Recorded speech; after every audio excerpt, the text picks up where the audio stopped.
जादू टोना कधी चलत नाही। मामाच्या दरबारामध्ये कधी लिंबू मिरची चालत नाही। आणि मामाच्या दरबारामध्ये तुम्हाला एक महत्वाची गोष्ट सांगायची झाली तर मामाच्या दरबारामध्ये आल्याच्या नंतर कधीच कोणाकडे भविष्य बघण्याची गरज नाही।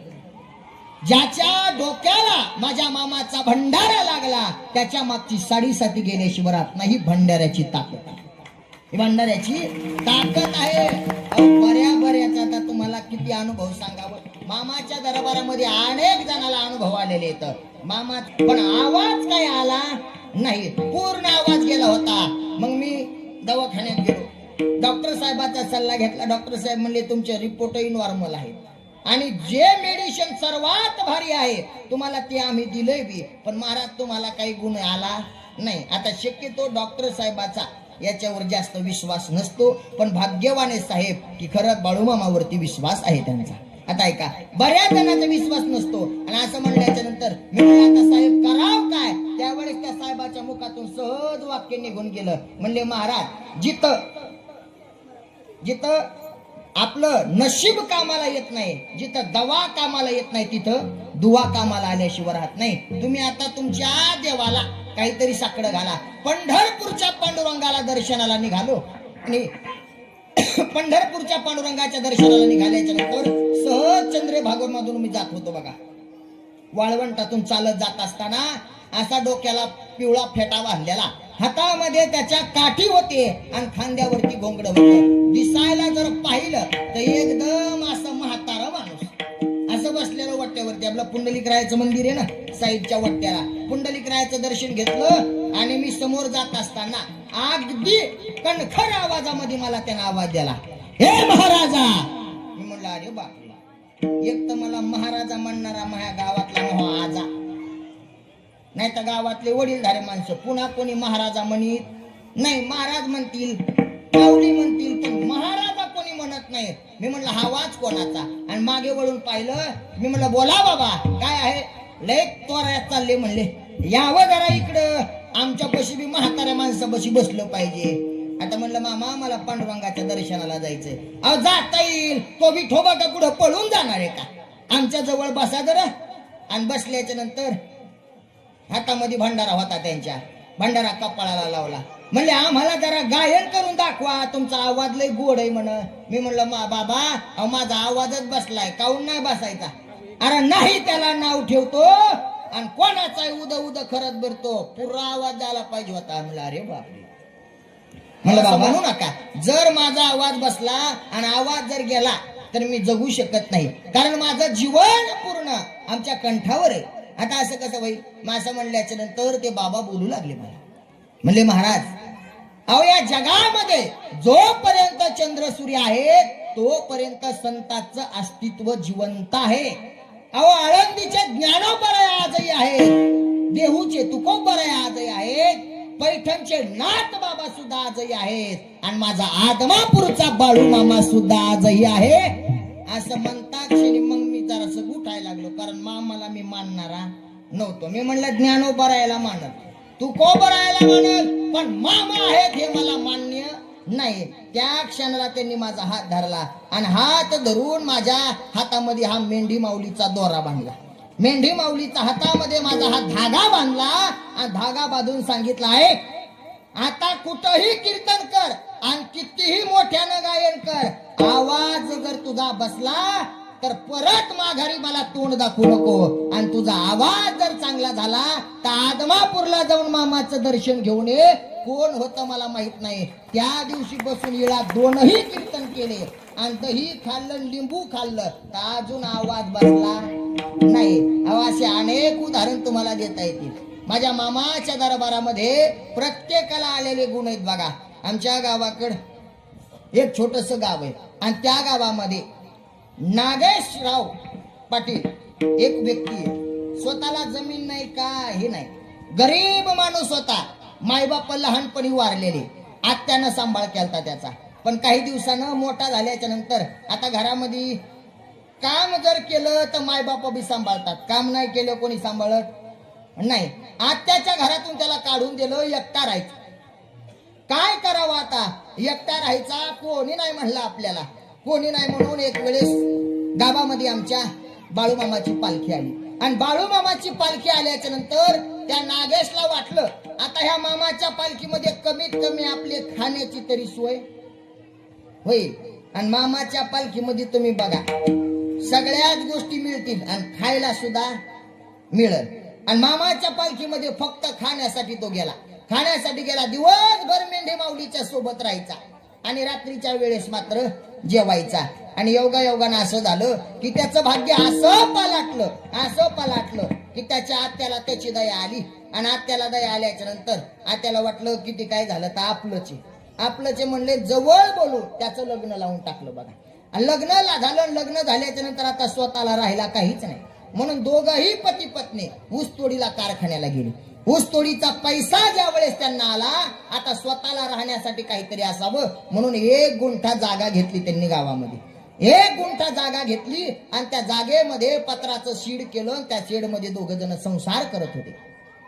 संसार करत असताना परत 2 वर्षानं मामाची पालखी गावात आली. आणि मामाची पालखी गावात आल्याच्या नंतर हा त्याच आनंदानं त्याच उत्साहानं गेला.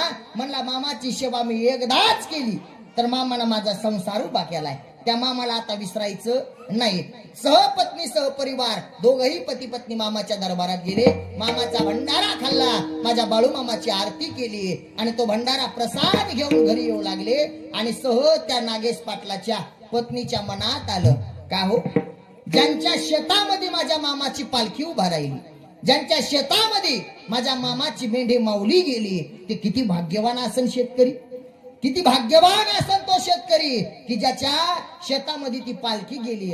ऐका ना, आपल्याला जर थोडी जमीन असली असती, आपल्याला जर थोडी शेती असली असती तर एवढ्याच आनंदानं मी माझ्या शेतामध्ये माझ्या मामाची पालखी बसवली असती. त्यावेळेस त्या नागेश पाटलाच्या डोळ्यात पाणी आलं.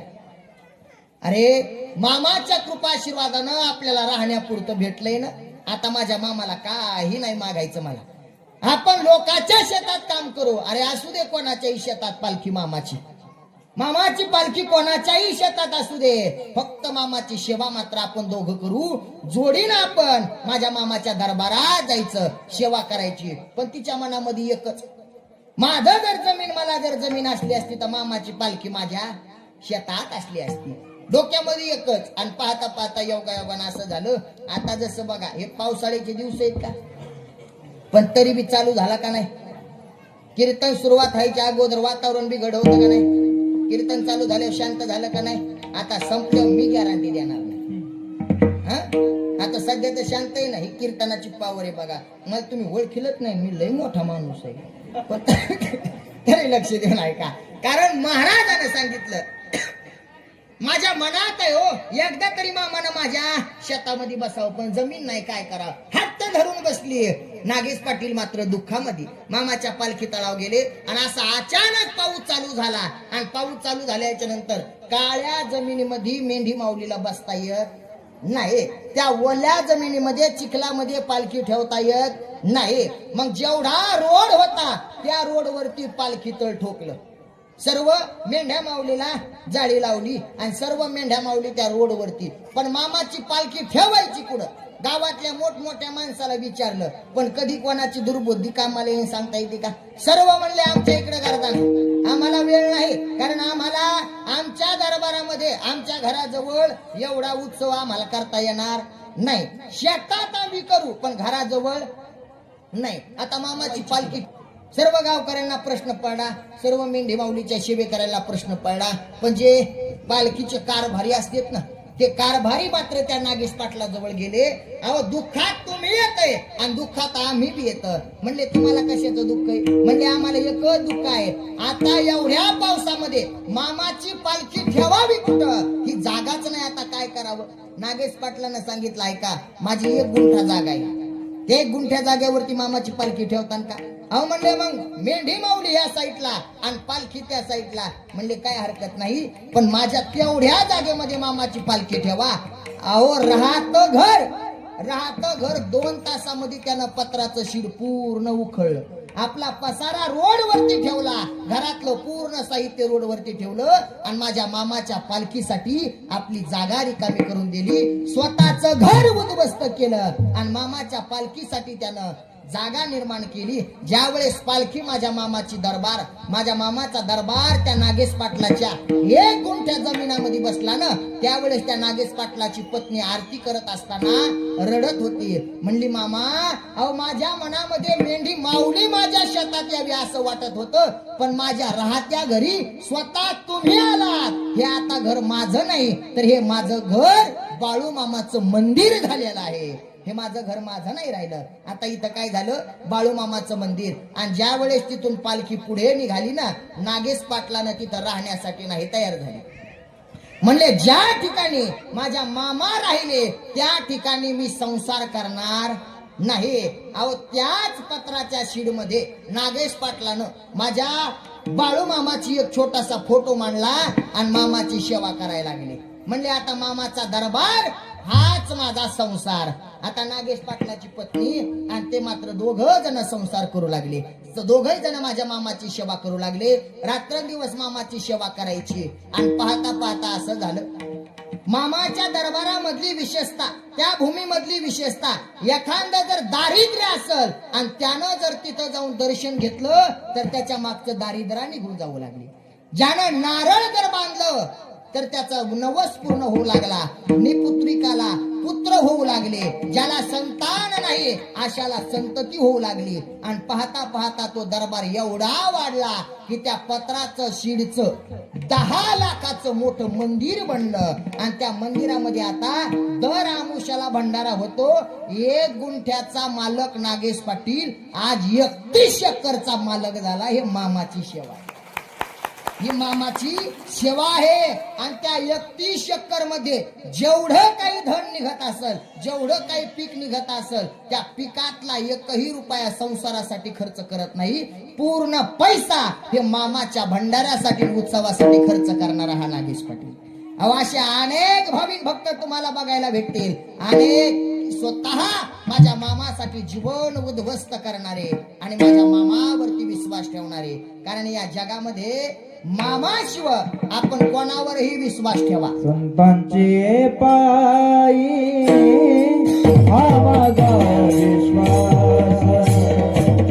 संतांचे पायी हा माझा विश्वास, संतांचे पायी हा माझा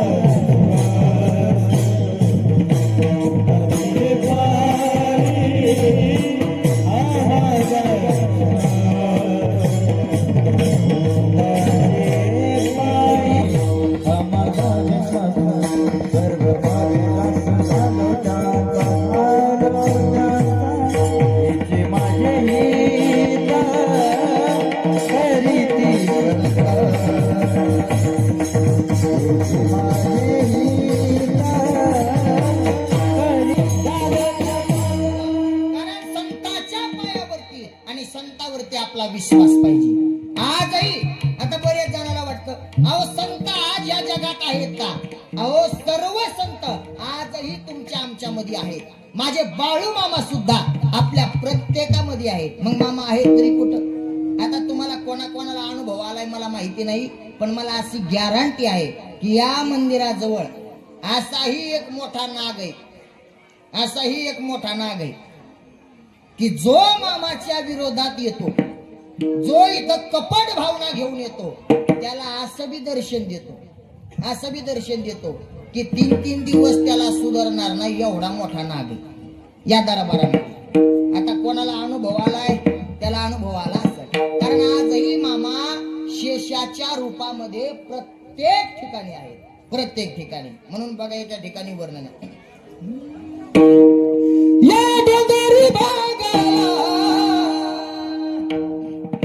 या डोंगरी भागात माझा मामा फिरतो, बाळू मामा फिरतो, मामा फिरतो, शशनागर फिरतो, मामा फिरतो, शशनागर फिरतो,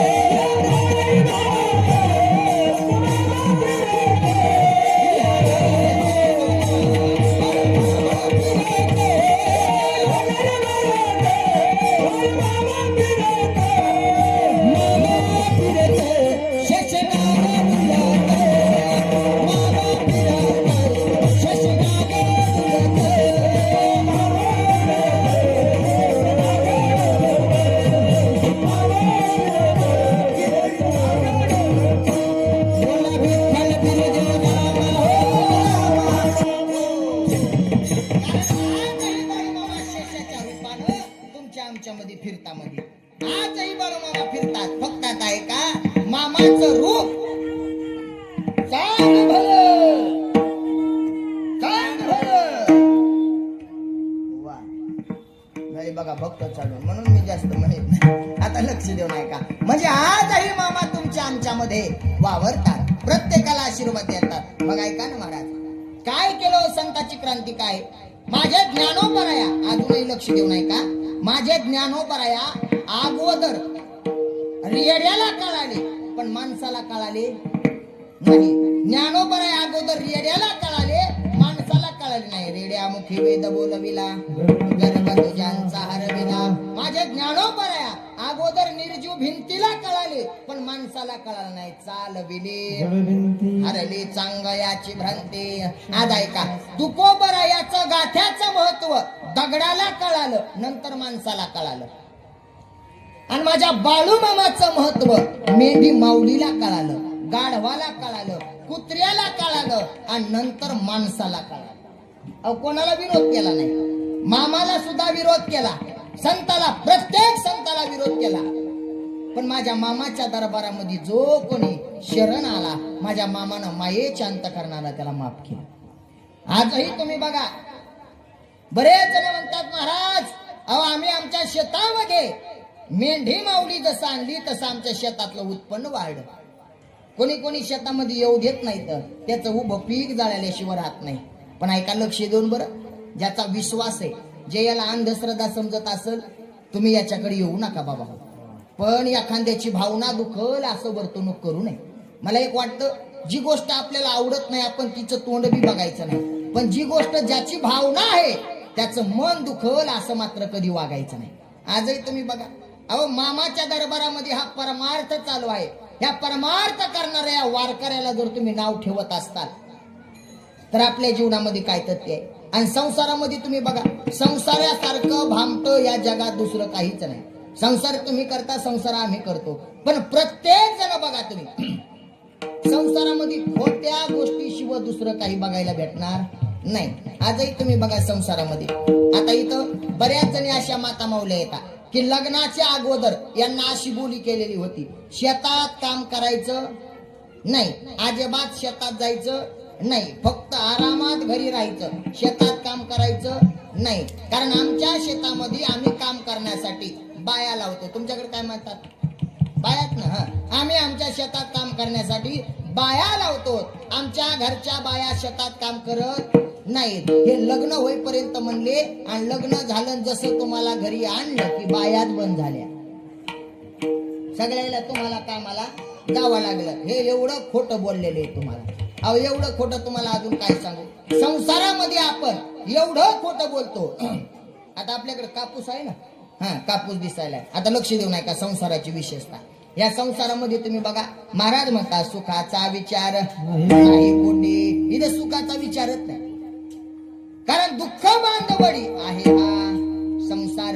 म्हणून तर ज्ञानोबराय म्हणतात संसार दुःख आहे ना मग तुम्ही आपोडी आपण करा सोडवण. कारण हे संसार करत असताना आपल्याला लय वेळेस सावध केलेले. तुम्ही अजूनही तुम्हाला सर्वांना मी आठवण करून देतो. आता ज्यांचे लग्न राहिले तर खरं सांगा ज्यांचे लग्न राहिले त्यांना बरेच लोक समजून सांगतात बाबा लग्न करू नको. लग्न करून कोणी सुखी राहत नाही पण होण्याच्या अगोदर कोणी सांगत नाही. पण झाल्यावर मात्र प्रत्येक जण सांगतील. बरोबर आहे का नाही. असा एक तरी बिगर लग्नाचा आहे का लग्न करायचं नाही म्हणून म्हणणारा. प्रत्येक जण लग्न झालं की म्हणजे पोळालं की म्हणते करायचं नाही. आणि बघा तुम्ही लग्नाच्या टायमाला आपल्याला सावध करतात. पहिली मंगलाष्टिका म्हणतानाच म्हणतात सावधान म्हणतात का नाही. मग सावधान म्हणले आपण विचारावं हे सावधान कशासाठी. आता समजा एखाद्या ठिकाणी पाटी लावली सावधान कशासाठी. पुढे अपघाती वळण आहे गाडी सावकाश चालवा. सावधान कशासाठी पुढे पुलाचं काम आहे गाडी या बाजूने न्या. पण सावधान केलं माणसं सावध होते का नाही. मग लग्नामध्ये सावध केलं सावधान. पण आपण बामणाला सांगितलं देव बाप्पाला तुम्ही लवकर आवरा सावधान म्हणू नका. मग देव बाप्पाला दया आली आणि शेवटची मंगलाष्टिका बी आपल्याला सावध करण्यासाठीचे आता वद सावधान समय साधा समे देयसे वाग्वादान करा पदार्थ घटिका समजून एकदा महाराजासाठी जोरदार करा. मला लय आठवण येते कारण मग एकदा झालेले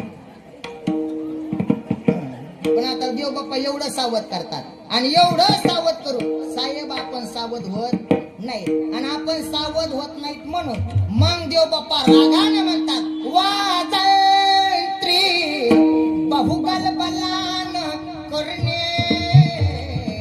आणि मग ते ढोलावाले बी रागात वाजते डम डम ढपटक डम डम ढपक डम डम ढपटक डम आणि मग पण आपलं लग्न झाले की आपण टाळ्या वाजवतो बरोबर आहे का नाही लग्न लागल्यावर टाळ्या का वाजवतात माहिती आहे तुम्हाला नाही ना माहिती आज सांगतो बघा तुम्हाला आमचं तर वाटोळं झालं पण तू बी झालं घे लग्नाचं लय अवघड आहे महाराज कारण लग्नासारखं एकदा संसार झाला संसार माग लागला की मग मात्र आपल्याला समजत त्याचं एक कारण आहे जुन्या काळामध्ये माता माऊल्या चुलीवर भाकरी करायच्या बरोबर आहे का नाही कशावर चुलीवर भाकरी करायच्या आणि चुलीवर भाकरी केली पहिली भाकर झाली की एक कुटका मोडायचा आणि पुढे टाकायचा चुलीमध्ये टाकायचा कशामुळं कोणाला गाईला द्यायची आणि तिसरी भाकर कुत्र्यासाठी बरोबर आहे का नाही ह्या 3 भाकरी पहिल्या काळामध्ये द्यायची पण आता चूल राहिली नाही आता काय आला गेला गॅसच भेटन कुठे गॅस राहिला आता सगळे आल्या चुलीवर आता नाही तर लय बघा आमच्या चुलीला नाव ठेवलं पण या चुलीनं आपल्याला एक शिकवलं बघा आज तुम्ही सांगा अहो तुमचा गॅस संपल्याच्या नंतर किती तिथं काड्याच्या पेट्यान ते लाईझर लावल्याच्या नंतर गॅसला जाळ लागल पण माझी चूल अजूनही तुमच्यावर रुसली नाही बाबा मला सोडून दिलं ना तुम्हाला गॅसनं दिलं ना सोडून या माझ्याकडे आणि माझ्यावर खा पण उपवाशी राहू नाही तर गॅस आता चूल म्हणली का तुम्हाला आता गॅस टाकी भेट ना आणि मग चुलीवर स्वयंपाक करताना चूल म्हणली का आता मी नसते पेटत म्हणली का मी नसते पेटत होय म्हणली का म्हणली बघा ही म्हणालीत म्हणली म्हणजे प्रत्येकाला कारण आहे का पहिली भाकर झाली की चुलीला निवेद्य द्यायचा म्हणजे अग्निदेवाला दुसरी झाली की गाईला निवेद्य आणि तिसरी भाकर झाली की कुत्र्याला पण ऐका आता चूल राहिली ना गॅस आला आणि गॅसला काही निवेद दाखवत नाही पण ऐका चुलीमध्ये जळून एखादी म्हातारी मेली ऐकलं का गॅसच्या स्फोटनं किती जण गेलेले ऐकले असतील तुम्ही बरोबर आहे का नाही म्हणजे चुलीचा निवेद्य राहिला नाही मग दुसऱ्या क्रमांकाची भाकर ही कोणाच्या वाट्याची गाईच्या वाट्याची मग दारामध्ये गायच राहिली नाही मग गाईच्या वाट्याची भाकर कोणी खाल्ली आपण बरोबर आहे का नाही पुरुष मंडळीनं गाईच्या वाट्याची भाकर खाल्ली आणि जशी गाईच्या वाट्याची भाकर पुरुष मंडळीनं खाल्ली सगळे पुरुष मंडळी गरीब झाले गाईवाणी गरीब झाले बघा जुन्या काळातले असे म्हातारे म्हणायचे आपली म्हातारी का तिला फक्त ऐ म्हणलं की अशी चळ कापत होते आणि आता आपण ऐ म्हणलं की आपणच कापत होतो कारण आता आपल्यात हिंमत राहिली नाही तुम्ही आजही बघा नवरा बायकोचे भांडणं झाले की पहिल्या काळामध्ये बायाला पोरीला अशा बाया समजून सांगायच्या बाई जाऊ दे नवरा आहे मारीतच असतो बोलतच असतो त्याच्या मनावर धरकाव नको तो सासरा मला असा उचलू आदळायचा असा चंडूवाने आदळायचा मी टुमकून उडी मारायचे पण तिथंच बसायचे मी गुप्पी नाही केलं अशा समजून सांगत होत्या का नाही आता नवरा बायकोचे भांडणं झाले की पोरीला समजून सांगत नाहीत आम्हाला जाऊ दे बाबा हौसानं भेटली नीटली की ओय बापू नाही तर ही गेली की मग तुहा गोसाई झाला म्हणून नाही आता ही आपल्या वेळ आली म्हणजे गाईच्या वाट्याची भाकर आपण खाल्ली म्हणून आपण गरीब झालो आता तिसऱ्या क्रमांकाची भाकर कुत्र्याची पण आता कुत्रे भाकरी खात नाहीत बिस्किट खाली तर बरोबर आहे का नाही कुत्र्याला बिस्किट आले मग कुत्र्याच्या वाट्याची भाकर यांनी खाल्ली कोणी खाल्ली यांनी खाल्ली. गाईच्या वाट्याची भाकर आपण खाल्ली म्हणून आपण गरीब झालो. आणि कुत्र्याच्या वाट्याची भाकर यांनी खाल्ली म्हणून कुत्र कधी गप बसत त्याच्या किती मनासारखं करा, भुकल्याशिवाय राहणार. कारण तुम्ही आजही बघा तुम्ही, कारण ज्याच्या वाट्याचं जे खाल्लं माणसाची बुद्धी तशी झाल्याशिवाय राहत नाही. पण ऐका ना, अहो संताची किंमत या जगामध्ये अगोदर पशु पक्ष्यांना कळाली आणि मग आपल्याला कळाली. अहो काय संताची विशेषता आहे तुम्ही आजही बघा माझ्या संताची विशेषता. अहो ज्या मेंढी माऊलीला कोणीही अपमान करत होतं, ती मेंढी माऊली बाळू मामाच्या दरबारात आली. आज तिची गाय म्हणून पूजा करतात. ही मामाची विशेषता आहे. या मामाच्या दरबारातली विशेषता आहे. अजून सोपं करून सांगतो, ऐका ऐका. ह्या प्रत्येकाची भावना असते दादा, ह्या प्रत्येकाची एक भावना असते. जे मुलं बिघडले, जे मुलं वायपट आहेत, अशी मुलं संस्थात टाकतात. हे असं यांना वाटतंय. कारण जे कुठं शाळात हुशार नाही तर येड्यावानी करतेत, घरात मायबापाचं ऐकत नाहीत, असे मुलं कुठं टाकतेत संस्थेमध्ये. बरोबर आहे का नाही? म्हणजे आता मी सुद्धा मग धन्यवाद म्हणले बिघाड्यालाच. आता लक्ष देऊ नाही का? म्हणजे जर लेकरू बिघाड्याला असलं की माय म्हणती बापावर गेलं आणि बाप म्हणतो माईवर गेलं. मधात लेकरू म्हणते मला मिळत नाही कोणावर गेलं. कारण हे दोघं बी आपलं आपलं म्हणत नाही. मग अशा बिघडलेल्या मुलाला संस्थामध्ये आळंदीला टाकतात. माय बापानं तिरस्कार केला, गावानं तिरस्कार केला आणि माझ्या ज्ञानोपरायानं जवळ घेतलं की जग मात्र असं फुलान आंघोळ घालतं. ही संताची विशेषता आहे. कारण माय बापा जवळ राहिलो असतो तर कुठंही दिंडेवाडी, कुठं माझा शेलू तालुका, कधी येणं झालं असतं तुमच्या गावाला मला. आणि कधी तुम्ही एवढा हार घातला असता आणि कधी एवढी फुलानं आंघोळ घातली असती. अहो ज्ञानोपरायाला जवळ केलं म्हणून आज तुम्ही एवढा उद करतात. ही संताच्या नामाची ताकद आहे. अहो कितीही पाप असू द्या, पुण्यवंत होण्याची ताकद संताच्या नामात. पुण्यवंत व्हावे,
तुम्हाला जर पुण्यवंत व्हायचं असेल तर संतांचं भजन करा. पुण्यवंत व्हावे येता सज्जनाची नावे.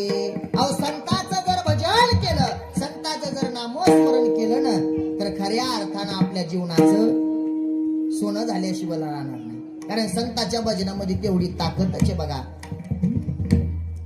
लागली याचा हुल रे, उमटल पाऊल रे, मामा तुम्ही येन केलं हो, बाळू मामा, मामा तुम्ही येन केलं हो. तुमच्या येण्यानं, मामाच्या येण्यानं दिंडेवाडीचं सोनं झालं हो. तुमच्या येण्यानं सोनं झालं हो. तुमच्या येण्यानं दिंडेवाडीचं सोनं झालं हो. लागली याचा भूल हो, म्हटलं पाऊल हो.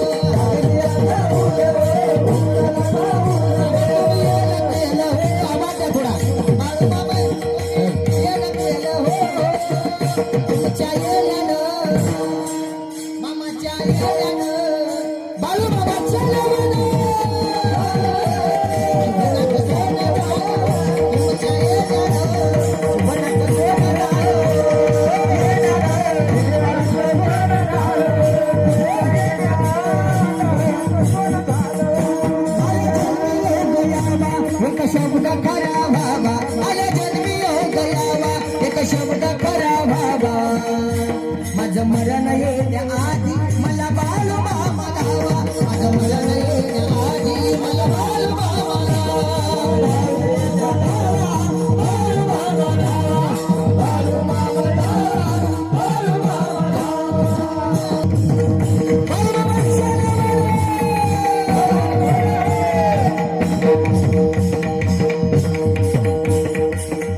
तुमच्या येण्याने जीवनाचं सोनं झालं, तुमच्या येण्याने जीवनाचं सोनं झालं, तुमच्या येण्याने जीवनाचं सोनं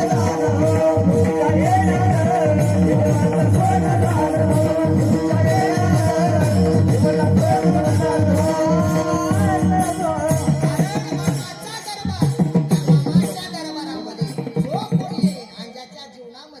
मामाचं आगमन झालं त्याच्या जीवनाचं सोनं झाल्याशिवाय राहणार.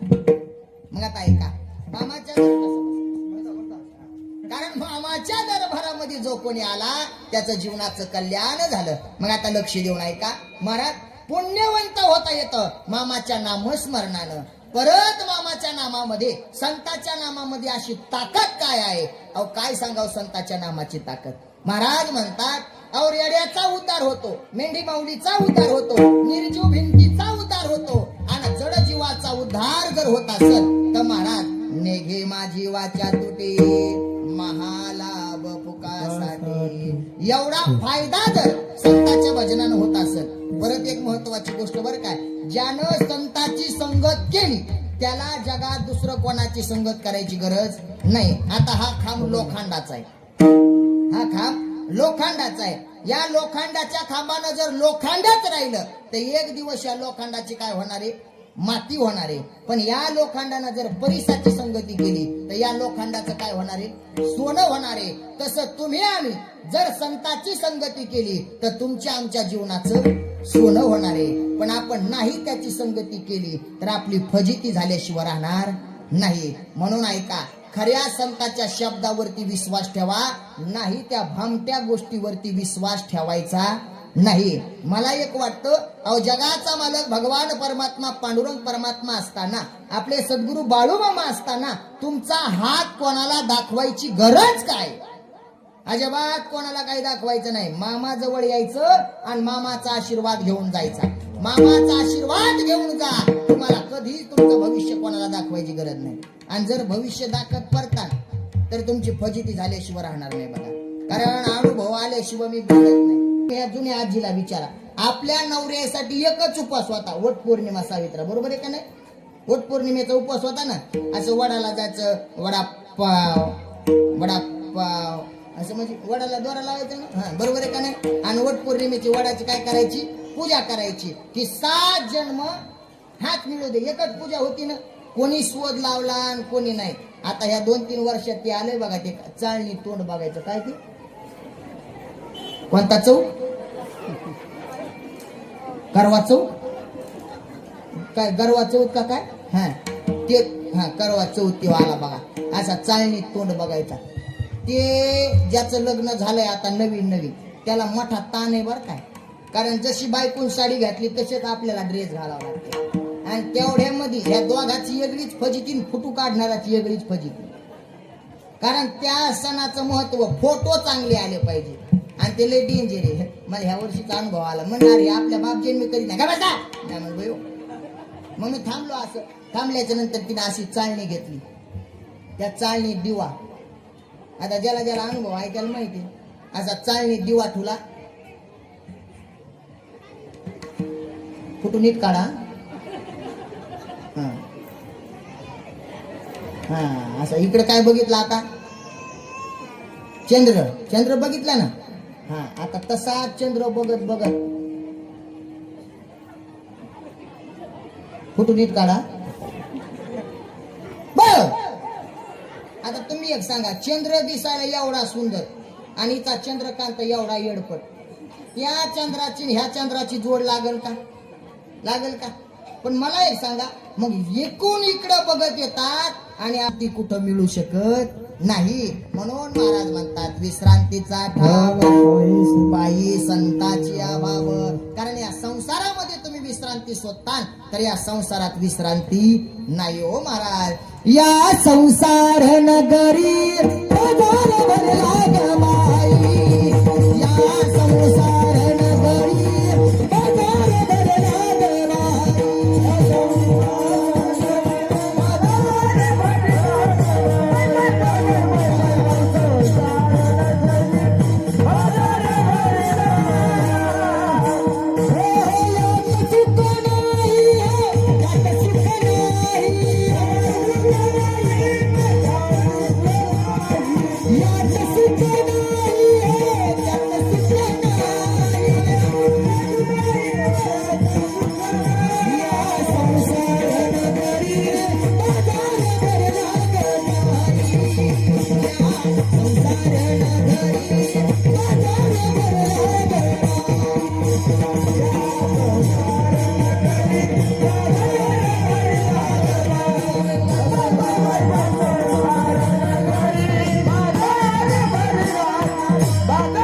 मामाच्या दरबारात येऊन मामाला एकच आपण मागावं. मामा अहो आजपर्यंत तुमच्या आशीर्वादानं आम्ही जिवंत आहेत. आजपर्यंत तुमच्या आशीर्वादानं, थोडा बिको द्या आवाजात, आजपर्यंत तुमच्या आशीर्वादानं आम्ही सुखात आहेत.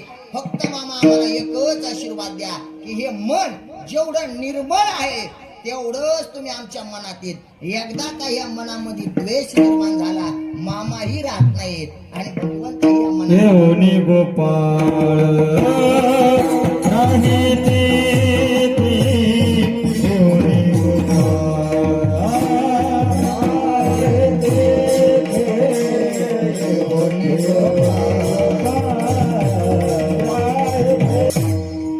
आपलं मन आपलं चित्त निर्मळ करावं. दैवत आपल्या मनामध्ये येऊन राहतं. पण आपलं नेमकं काय माहितीये का, माणसाच्या तोंडावर एक असतं आणि मनामध्ये एक असतं. बघा सर्वांना आवाज स्पष्ट कळतोय ना. हा, माणसाच्या मनात एक आणि तोंडावर एक असतं. पण ज्याच्या मनातही आहे आणि ज्याच्या तोंडावरही तेच आहे, खऱ्या अर्थानं माझ्या मामाचा भक्तत्व आहे. नाही तर आज बरेच जण बघा तुम्ही, एखाद्याला आपण राम राम म्हणावं, राम राम राम राम म्हणल्याच्या नंतर पुढच्याच्या मनात जर आपल्याविषयी प्रेम असेल तर त्या अंतकरणापासून म्हणणार राम राम, आणि आपल्या मनात त्याच्याविषयी जर द्वेष असणार तर ते घासून म्हणणार राम राम. अरे बोलायचं बाबा, सरळ बोललं पाहिजे माणसं, पण सरळ बोलतात का? राम राम म्हणायचं आणि राम राम म्हणल्याच्या नंतर आपण त्याला म्हणावं काय चाललं, बरे तब्येत वगैरे बरी. त्यावेळेस ते म्हणतात काय सांगावं आता, आमच्या तब्येतीचं काय घेऊन बसले तुम्ही, मोठे माणसं आणि आम्ही लहान माणसं. आता याच्यामध्ये मोठं लहान काय आहे का? आज तुम्ही बघा बरं, मामाची एक विशेषता आहे, बाळू मामाची एक विशेषता आहे. मामाच्या दरबारात येईपर्यंत, थोडं लक्ष देऊन ऐका, मामाच्या दरबारात येईपर्यंत प्रत्येक जण वेगवेगळ्या रूपामध्ये दिसतो. मामाच्या दरबारात येईपर्यंत प्रत्येक जण वेगवेगळ्या रूपात दिसतो. पण जो मामाच्या दरबारात आला प्रत्येकाचा रंग हा सोन्यासारखा पिवळा होतो. कारण मामाच्या दरबारामध्ये भेद नाही, मामाच्या दरबारामध्ये उंच नीच काही नाही. जो येतो माझे मामा त्याला आपलंस करून टाकतात. बघा सर्वांना आपलंस करतात. म्हणून या मामाच्या दरबारात येत असताना गरीब असू द्या, श्रीमंत असू द्या, किंवा किती लहान असू द्या किती मोठा असू द्या, मामाच्या दरबारात मामाला सर्व सारखे.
पापे जाती संताची जपे नेघे माझे वाचा तोटी महालाभ भुकासाठी झालेली सेवा भगवंताच्या चरणी समर्पित करतो, बाळूमामाच्या चरणी समर्पित करतो.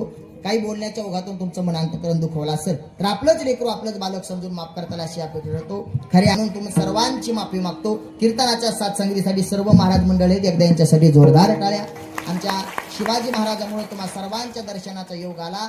बाळूमामाच्या चरणी एकच प्रार्थना करतो, माझ्या सर्व ह्या दरबारातील सर्व भावी भक्ताला बाळूमामानं भरभरून आशीर्वाद द्यावा आणि सर्वांना सुखाचं समाधानाचं ठेवा.